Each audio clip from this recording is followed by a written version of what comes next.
Surxondaryoda 300 bosh qo'y jarlikka qulab nobud bo'ldi. Endi yozgi oromgohlar uchun yo'llanmani onlayn olish mumkin. Madaniyat va san'at yo'nalishidagi startaplar uchun grantlar ajratiladi. Assalomu alaykum. Kun davomida kunuzda yoritilgan O'zbekiston yangiliklari bilan tanishtirishda davom etamiz. Surxondaryo viloyatining Sariosiyo tumanida bir otar qo'y jarlikka qulab nobud bo'ldi. Tuman veterinariya va chorvachilikni rivojlantirish bo'limi rahbari Shamsher Umedovga ko'ra, holat 25-may kuni sodir bo'lgan.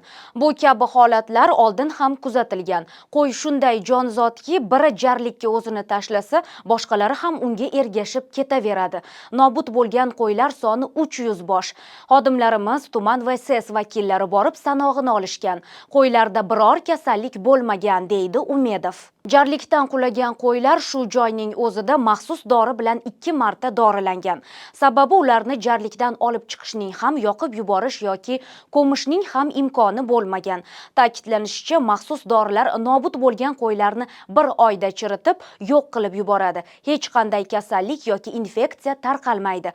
Holat yuzasidan ijtimoiy tarmoqlarda tarqalgan xabarda profilaktika inspektori, ijtimoiy xodim va mahalla yettiligi qo'ylarni qishloq yo'lidan o'tkazishga ruxsat bermagani, shu sababli cho'pon ularni dara yo'lidan olib o'tishga majbur bo'lgani aytilgan.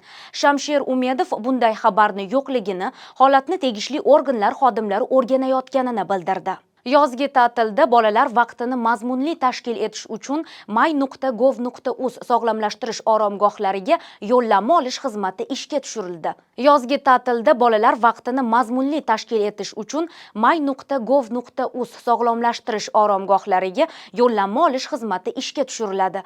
Endi ota-onalar o'z farzandlari uchun qulay mavsum va oromgohni tanlab, uydan chiqmasdan turib ariza yo'llashi va to'lovni amalga oshirib yo'llanma olishi mumkin. Xizmatdan foydalanish uchun may.gov.uz portalidan bolalar oromgohlariga yo'llanma olish uchun ariza berish tanlanadi.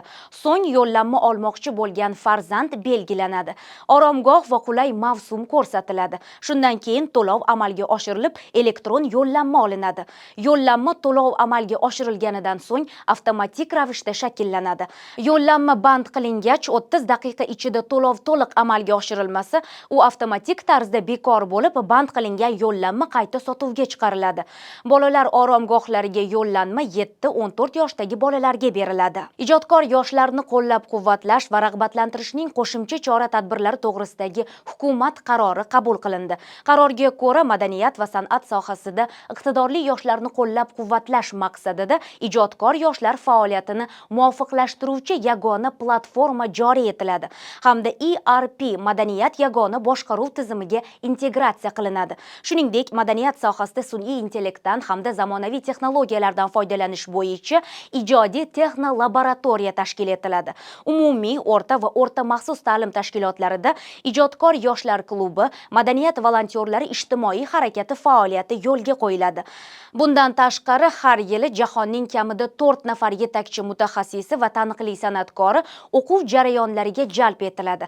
Hamda kamida 4 nafar ijodkor yoshlar xorijiy mamlakatlarga tajriba almashish uchun yuboriladi.